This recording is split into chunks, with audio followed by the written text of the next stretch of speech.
Olá, caros alunos. Então, encerrando nosso estudo da história da filosofia medieval, hoje nós vamos falar de um grande expoente desse período, que foi Santo Tomás de Aquino. Ele foi o maior filósofo escolástico e é uma influência muito forte ainda hoje. Seu sistema, ele tem sido ensinado nas escolas católicas desde a segunda metade do século XIX. A influência do pensamento dele foi responsável pela ampla aceitação da filosofia de Aristóteles, em detrimento da filosofia de Platão, como eu dizia no vídeo anterior, fazendo-a vigorar até a Renascença, quando foi retomado também o pensamento platônico. Só para lembrar, Platão ele afirmava uma dicotomia do corpo e da alma, enquanto Aristóteles afirmava que o corpo e a alma se formam juntos na identidade do ser. Então, a gente também tem aquela teoria lá do mundo inteligível, mundo sensível, e que Platão admite uma dicotomia e Aristóteles já não pensa nisso, ele já pensa em um único mundo onde você tem essências e aparências ali, todas em conjunto, como nós já vimos na filosofia de Aristóteles. Tomás de Aquino nasceu na Itália, provavelmente em 1224, no castelo de Roccaseca, dos Condes de Aquino, um vilarejo perto de Nápoles, no sul da Península Itálica. Ele era filho do conde Landolfo de Aquino, um dos homens mais ilustres da Itália e amigo da família imperial. Aos 5 anos, ele ingressou no mosteiro beneditino de Monte Cassino, deixando mais tarde para estudar na Faculdade de Artes de Nápoles. Depois da morte do pai, em 1243, Tomás de Aquino ingressou na Ordem dos Pregadores. Ele estudou filosofia com êxito na Universidade de Nápoles, depois em Paris e também em Colônia, na Alemanha. Sua vasta produção foi desenvolvida no seu curto período de vida, porque ele viveu pouco, né? Ele viveu só 49 anos. Ele escreveu demais, gente. Se vocês pegarem, por exemplo, a Suma Teológica, são vários volumes, então você vê aí que ele aproveitou bem o tempo que ele teve disponível. Em 1248, ele colaborou com Alberto Magno, sobre o qual eu falei no último vídeo, na fundação do Centro de Estudos Gerais em Colônia, na Alemanha. Em 1252, ele retornou a Paris, onde ele ensinou até 1259. Seguiu para a corte pontifícia, lecionando na Itália de 1260 a 1268. Voltou a atuar em Paris em 1269 a 1272, dessa vez em forte conflito com os seguidores das ideias de Averroes. Por fim, ele passou 2 anos na Itália, sempre lecionando. Seguiu em março de 1274 para o Concílio de Lyon, morrendo antes de concluir a viagem. A vida dele foi inteiramente dedicada, como eu disse, à meditação e ao estudo. E de uma certa maneira, ele vai ali sintetizar tudo que já tinha sido produzido em relação à inteligência humana, em relação à filosofia, teologia. Como método, ele expunha em ordem as questões, prevendo as objeções e as respostas de formas detalhadas. Ou seja, ele já apresentava a questão, já apresentava a hipótese e já apresentava as questões que poderiam advir dali, né? O que revela uma preocupação em evitar omissões. A piedade espontânea de Tomás de Aquino fez com que ele aceitasse com simpatia tudo que conduzisse a Deus, mas isso não superava seu senso crítico.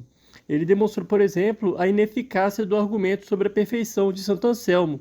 Quando Santo Anselmo vai ali tentar provar a existência de Deus, ele vai negar todas as tentativas de provar por via racional a trindade das pessoas divinas. Ele vai separar ali teologia e filosofia como ciências especificamente distintas. É interessante, aí você já começa a perceber que ele é um marco por causa disso, né? Porque a partir de então, ali na filosofia moderna, você tem uma separação, né? Tomás de Aquino, ele não se preocupou diretamente com a ciência experimental, como aconteceu com seus contemporâneos, como Santo Alberto Magno, Roger Bacon, mas ele sempre esteve atento à leitura dos textos aristotélicos, orientados para as ciências naturais. A teoria do conhecimento de São Tomás é a do realismo. Ele julga que os conceitos aprendidos pelo conhecimento possuem uma realidade autônoma e objetiva. O que a faculdade do conhecimento recebe do objeto é uma impressão desse objeto.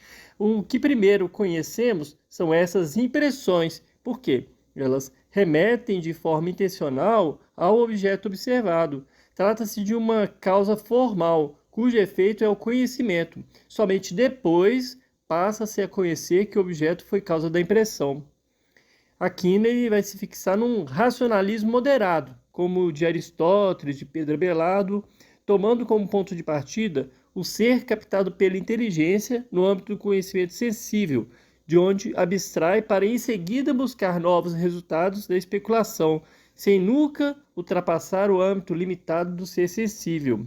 Ele rejeita, portanto, a perspectiva platônica do agostinismo, cujos princípios universais desenvolviam-se independentemente do sensível. As provas tomistas da existência de Deus de Aquino, elas são muito conhecidas. Para Aquino, Deus, uma vez concebido como ser absoluto, sem nenhum limite, não é alcançado devidamente pela inteligência humana, senão por meio de analogias. Com base no pensamento de Aristóteles, Aquino dividiu o ente, que seria o ser, em ato e potência, divisão que é real nas criaturas, mas que não pode ser real em Deus, no qual forma uma unidade. Então, ou seja, no caso do ser humano, nós temos ato e potência, ou seja, nós temos aquilo que o ser humano é em ato e aquilo que ele não é ainda, mas ele é em potência. Deus tem como essência ser existência, como também essência e existência não podem ser distintas em Deus. Ou seja, para Deus se ele é eterno, ele não pode ser ato e potência, né? Porque ele é eterno, imutável. Então, são características que estão inerentes ao conceito de Deus. Então, você não pode pensar, por exemplo, em ato e potência, porque Deus não será, ele é. Né? Deus é alcançado como princípio explicativo de fatos que, sem ele, não se explicariam. Se nós conhecemos a existência de Deus apenas indiretamente, pelas provas, ainda mais limitado será o conhecimento que teremos da essência divina. Por quê? Porque ela transcende infinitamente o intelecto humano. Né? Eu sempre falo isso, às vezes a pessoa fala assim,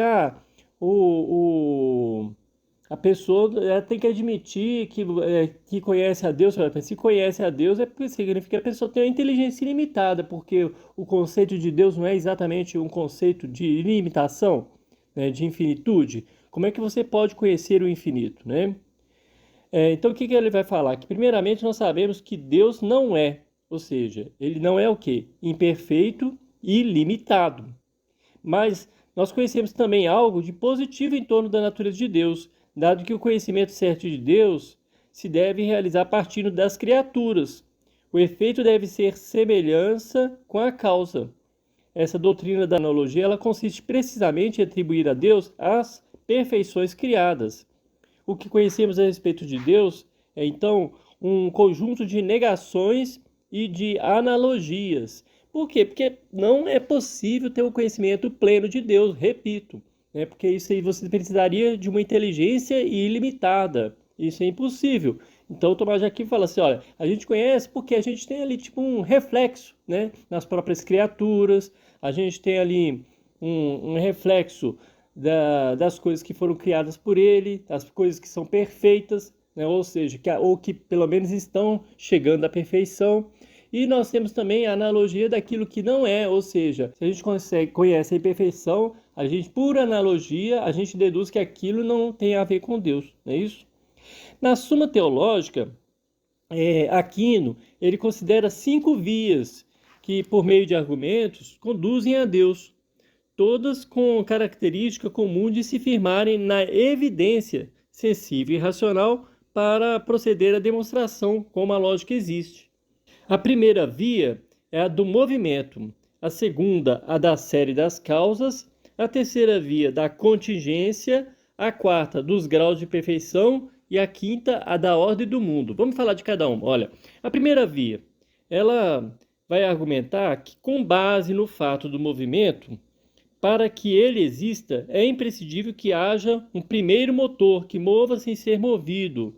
Ou seja, vocês lembram lá de Aristóteles, quando ele fala do primeiro motor imóvel? Aquele ser, vamos dizer assim, né, que seria responsável pelo movimento dos outros seres, mas que ele mesmo não seria movido por nada. Eu geralmente faço uma analogia com o ímã, né? É como se fosse isso. Você tem algo que causa o movimento no mundo, mas não é causado por nada. O seu movimento é infinito, ele não é movido por nada, né? Então seria o primeiro motor imóvel. Aí ele vai dizer o quê? Que esse primeiro motor imóvel é Deus. A segunda via alega que as causas da existência devem, em última instância, supor uma causa primeira eficiente. O silogismo tem a mesma estrutura daquele da primeira via, né, que é do primeiro motor imóvel, ou seja, se tudo tem uma causa, aí essa causa teria uma outra causa até você chegar numa primeira causa não causada, né? A terceira via considera o fato de que as coisas que se apresentam no mundo são contingentes e que, nessa condição, não existiriam se não houvesse um ser não contingente. Ou seja, as coisas elas são contingentes, elas podem ser ou não ser, né? No caso, elas precisam de algo que não é contingente. Aqui nós podemos notar, por exemplo, a influência do pensamento de Avicena. Nós lembramos que em filosofia, contingente, né, tem muita gente que não sabe, significa aquilo que não possui em si mesmo a própria razão de ser. Por isso que pode ser, não pode não ser, quer dizer, algo contingente, algo que não é necessário, né? Assim, Deus não pode se encaixar nessa ideia de contingente, porque ele é um ser necessário, porque é a causa e sua própria existência. Já o homem, né, o ser humano, ele é contingente. A quarta via, ela alega os graus de perfeição constatados nos seres que conhecemos e que postulam um grau máximo de perfeição. Um argumento tipicamente platônico, né? O caminho até Deus se processa aqui por certos graus de perfeição encontrados no mundo dos fatos e que somente se explicam por um grau máximo que seria Deus. Aquilo que eu estava falando da perfeição, né? Por analogia, você vai olhando no mundo, você vê uma coisa que está se aproximando da perfeição e quanto mais próximo da perfeição, mais próximo de Deus. Quinta via, toma como ponto de partida a ordem do mundo, dada como um fim intencional. Em outras palavras, como as coisas sem conhecimento não têm capacidade de querer um fim, a gente tem que admitir que a ordem do mundo prova a existência de um ordenador exterior a ele, que seria Deus. O mundo foi criado conforme a Bíblia, mas Deus poderia tê-lo criado desde toda a eternidade. Nesse ponto, Tomás ele vai contrariar a doutrina dos agostinianos, porque ele admite a evolução, ciência e fé. Como vimos, Agostinho não chega a esse ponto.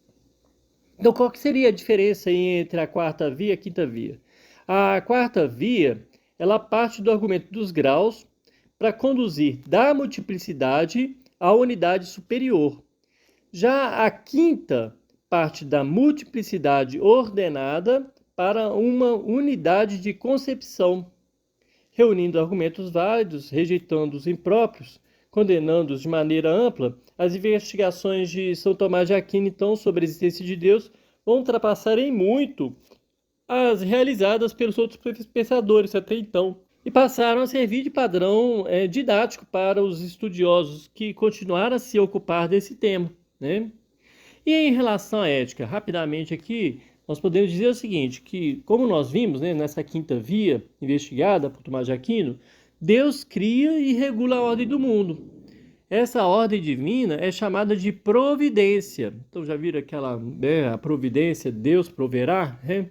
Então, essa ordem divina seria essa providência. E todas as coisas e seres, inclusive o próprio ser humano, estão sujeitos a essa providência divina. Mas peraí, se eu estou sujeito à providência divina, cadê a minha liberdade? É uma questão que se coloca, não é isso? Ou seja, se eu estou sujeito à providência, então significa que eu não decido nada? Olha, só que aí vai dizer, olha, Deus, ao estabelecer essa ordem, encaminha todas as coisas a si. Seria quem? O sumo bem, né? Deus é o bem supremo. Isso não significa que o ser humano não possui liberdade, porque para Tomás de Aquino, em virtude da providência, o homem ele é encaminhado para a beatitude, mas ele escolhe seus próprios caminhos. né? Então ele tem livre-arbítrio. Essa faculdade que se chama livre-arbítrio, ela é dada ao ser humano desde sempre. E dele utilizam-se todos os seres humanos nas decisões que tomam em sua vida. Então, por mais que eu tenha uma providência divina, que eu tenha um encaminhamento para essa providência, a escolha é minha, né? Por outro lado, a mesma natureza que possui livre-arbítrio, possui também a providência que encaminha os seres para Deus. A ética para Tomás de Aquino, então, trata da relação entre justiça e o bem, incutidos na natureza humana e o livre-arbítrio, também natural ao ser humano. Os caminhos escolhidos pelo ser humano ao sumo bem podem, então, ser percorridos de maneiras diferentes. Se a gente vislumbrar a justiça como providência, por exemplo, nós entendemos que o ser humano, durante toda a sua vida, pode praticar atos mais justos ou menos justos, mas que todos eles devem conduzi-lo à justiça maior. Dessa maneira, a gente entende o mal por meio do mesmo conceito já estudado em Santo Agostinho, que seria o quê? A ausência do bem. O ser humano que pratica o mal está deixando de praticar o bem em sua perfeição. Para explicar o mal, ele vai falar de dois conceitos, pena e culpa. Pena é a perfeição incompleta, né? A falta de alguns elementos que compõem o bem. Ou seja, a ausência de um atributo seria imperfeição. A tragédia repentina, por exemplo, é imperfeição, porque é falta do que é previsível, né? Por exemplo, uma tragédia que acontece, que a gente não previu, né? Então, é uma imperfeição. Já a culpa é a deficiência de uma ação feita ou que deixou de ser feita de forma correta. O ser humano, por ter em sua natureza a providência divina e saber diferenciar o bem de suas imperfeições, deve corrigir a culpa e seus pecados nas escolhas que ele tiver que fazer. Como eu disse, né, a morte prematura vai interromper essa produção literária de Tomás de Aquino. Imaginemos onde que ele teria chegado, né, com tanto conhecimento ali sendo incorporado, né, nos seus estudos, né. Ele foi chamado ao concílio de Lyon, como eu disse, pelo Papa Gregório, mas ele adoeceu no caminho, no começo da viagem, e acabou falecendo em 7 de março de 1274. Poucos anos depois, em 1279, ele acabou sendo declarado doutor pela Ordem dos Pregadores, foi canonizado e declarado doutor da Igreja com o título de Doctor Angelicus. E com isso a gente encerra o estudo da filosofia medieval. No próximo vídeo nós vamos dar entrada no estudo de história da filosofia moderna, que vai ser aquele ponto ali, vamos dizer assim, de onde a gente vai ter uma certa separação entre filosofia, ciência e religião. Eu espero que tenha sido claro. Até a próxima aula.